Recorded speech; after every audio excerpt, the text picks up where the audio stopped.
भूत बंगला की फुसफुसाहटें भैरवनाथ के छोटे कोहरे भरे गांव में, जहां प्राचीन पेड़ और घुमावदार रास्ते हैं, एक ऐसा घर खड़ा था जो लंबे समय से फुसफुसाते हुए बातचीत का विषय रहा था। स्थानीय लोग इसे भूत बंगला कहते थे, एक नाम जो डर और जिज्ञासा से भरा था। वहां की दरकती हुई दीवारों के चारों ओर एक भयानक निस्तब्धता छाई हुई थी और किंवदंती थी कि इसके पूर्व निवासियों की कराहें उनके जाने के बाद भी लिंगर करती थीं। भूत बंगला कभी प्रसिद्ध कौल परिवार का था, जिसे उनकी समृद्धि और परोपकारी कार्यों के लिए सम्मानित किया जाता था। लेकिन एक श्रृंखला में भयानक घटनाओं के बाद जो परिवार को तोड़ दिया था, घर बेनियोजित हो गया और इसे प्लेग की तरह टाला जाने लगा।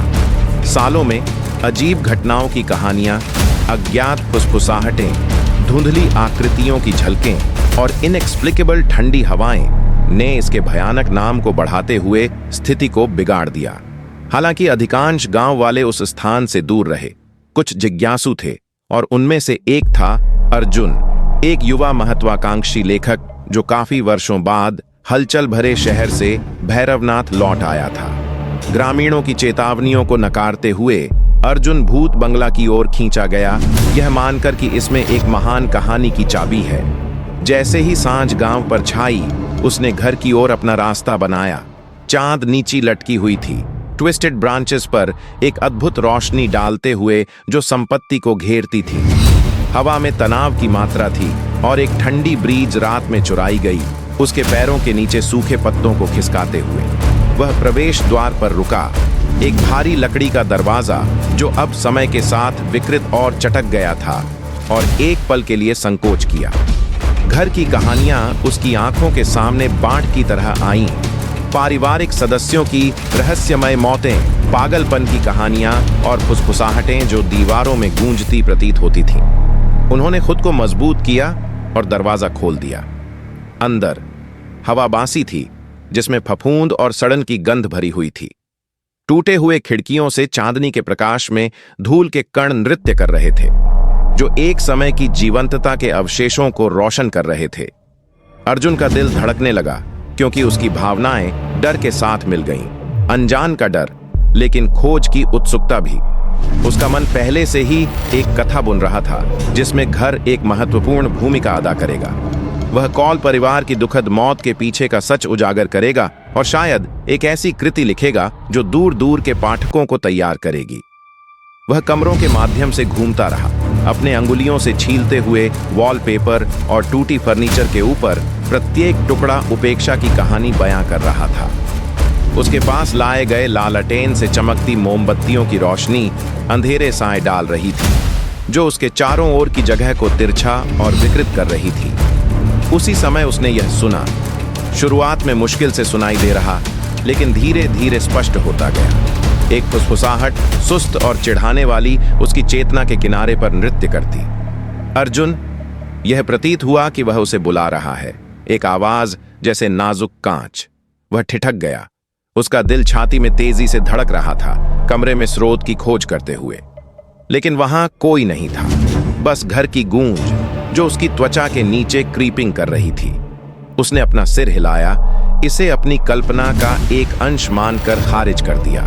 उसे याद दिलाया कि यह डर नहीं था जो उसे उसके लेखन से हटा सकता था। यह केवल एक चिंतित मन का उत्पाद था।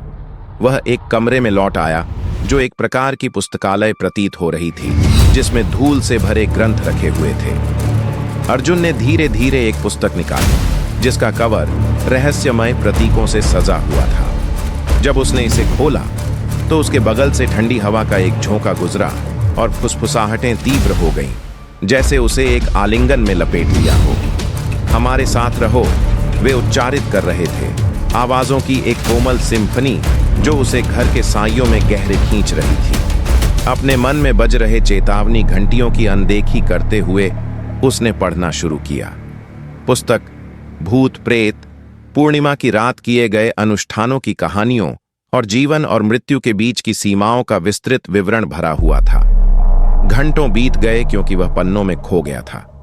अचानक फुसफुसाहटें बदल गईं, बेचैन, त्वरित होती गईं। ऐसा लगा जैसे वे उत्तेजित हो रही हैं। उसे बढ़ती हुई बेचैनी के साथ बुला रही है। हवा गाढ़ी हो गई उसके सीने पर वजन डालते हुए। उसकी रीढ़ में ठंड बढ़ी और अनजाना आतंक उसके ऊपर चढ़ गया। जाओ, आवाजें चेतावनी भरी कह रही थीं, एक दूसरे के ऊपर चढ़ते हुए, डिस्पेयर के क्रिसेंडो। लेकिन अर्जुन अपनी महत्वाकांक्षा से इंटॉक्सिकेटेड रुक गया।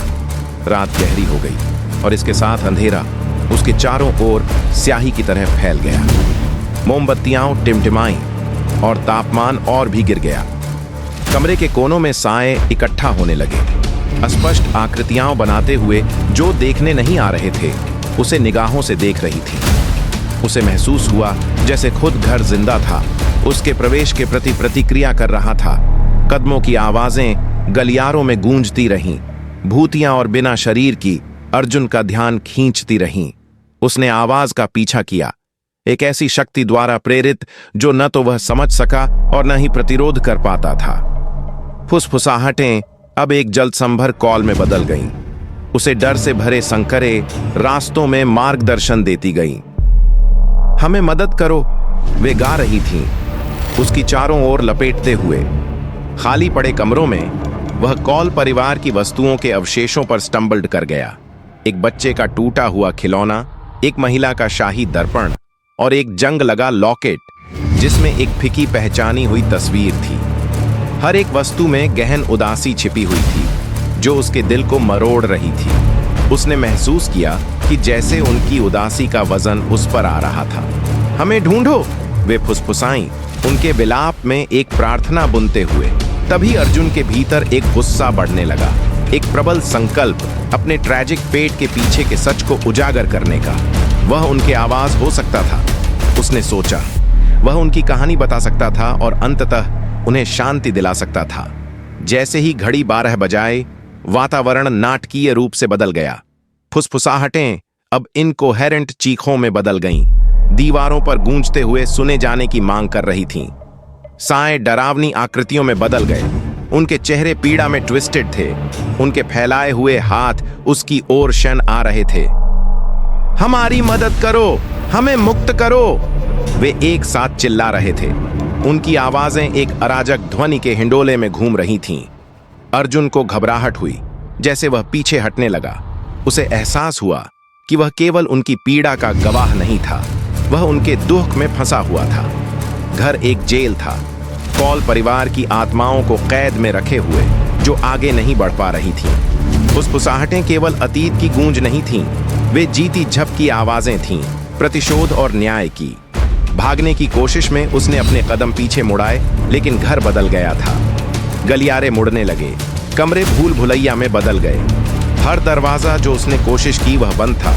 दीवारें एक सिनिस्टर ऊर्जा के साथ धड़क रही थीं जो उसे वहां रखने का इरादा रखती थी, हमेशा के लिए भूत बंगला का हिस्सा। अर्जुन, हमारे साथ रहो। आवाजें अब डिस्पेयर का एक खामोशी थीं, उसके दिमाग पर क्लॉइंग कर रही थीं, तर्क और रीजन ड्राउन कर रही थीं। हर एक साहस इकट्ठा करते हुए उसने चिल्लाया, तुम मुझसे क्या चाहते हो? इसके जवाब में साए से एक शक्तिशाली ऊर्जा का विस्फोट हुआ। उसे बर्फीले पकड़ में लपेटते हुए एक आकृति उसके सामने प्रकट हुई। फटी हुई सुंदरता में यह एक महिला थी, उसकी आंखें आतंक और डिस्पेयर में चौड़ी थीं। तुम्हें सुनना होगा, उसने प्रार्थना की। उसकी आवाज एक भूतिया फुसफुसाहट थी। सत्य, तुम्हें सत्य को उजागर करना होगा, मुझे बताओ। अर्जुन ने खुद को प्लीड करते हुए पाया, अपने भय और मदद की बेहिसाब जरूरत के बीच में फंसा हुआ। आग की रात, उसने हमें धोखा दिया। उसकी आवाज में गुस्से और दुख का तड़का था। हम फंस गए थे कहीं भी जाने के लिए, और अब हमारी आत्माएं इस श्रापित घर से जुड़ी हुई हैं। अर्जुन ने एक अभूतपूर्व सहानुभूति का अनुभव किया। उसने महसूस किया कि उसे कॉल परिवार के बिखरे हुए इतिहास को जोड़ना होगा, उस धोखे को उजागर करना होगा जिसने उन्हें भूत बंगला पर बर्बाद कर दिया। मैं वादा करता हूं, उसने कहा, उसकी आवाज कांप रही थी। मैं जानूंगा कि क्या हुआ, मैं तुम्हारी कहानी बताऊंगा। उसके शब्दों पर महिला की प्रेतात्मा ने हलचल की, घूमती ऊर्जा कुछ आसान प्रतीत होने लगी। धन्यवाद, उसने फुसफुसाया, छायाओं में लौटते हुए। जैसे ही सुबह हुई और पहले किरणों ने भारी अंधकार को चोट पहुंची, अर्जुन ने घर के अवशेषों को जल्दी जल्दी खंगालना शुरू किया। मजबूती से प्रेरित होकर उसने पुस्तकालय की गहराई में छिपी हुई पत्रिकाएं और दस्तावेज पाए जो कौल परिवार के आखिरी दिनों का विवरण देती थीं। पत्रों ने उनके व्यापारिक सौदों, एक विश्वासपात्र मित्र की धोखा जिसने उनकी दौलत चुराने की कोशिश की, और अंततः एक ऐसे पोटेनेस के बारे में जो ट्रेजिक आग में हुआ। आखिरी पहेली को जोड़ते हुए उसने उस सत्य का खुलासा किया जो फुसफुसाहट के पीछे का था, जिसने समस्त रात उसे परेशान किया था। धोखा ईर्ष्या का एक कार्य था जिसने जीवन के नुकसान और उनकी आत्माओं के भूत बंगला में घूमने के अभिशाप का परिणाम दिया। जब उसने अपनी खोज को एकत्र किया और जाने के लिए तैयार हुआ, उसके ऊपर एक शांति का एहसास छा गया। उनकी तकदीर की जानकारी से लेते हुए आत्माएं अंततः शांति पा सकती थीं। जब उसने घर छोड़ा, भूत बंगला के संदिग्ध धीरे धीरे बदलने लगे। उनकी कराहट की चीखें एक नरम सुखदायक फुसफुसाहट के साथ बदल गईं। सुनने के लिए धन्यवाद। विश्वास करने के लिए। आवाजें धीरे धीरे हवा में घनीभूत होते हुए डिस्पैट हो गईं। उनके बोझ उठाए आखिरकार। अर्जुन गांव में लौटा, संजीवनी से भरा हुआ।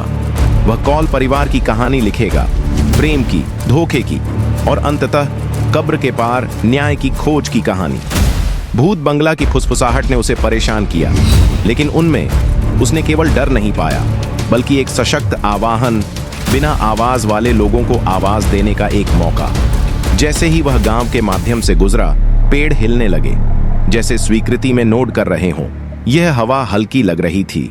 अतीत के खतरनाक साए अंततः एक नए बिहान के सामने डिसिपेट हो रहे थे।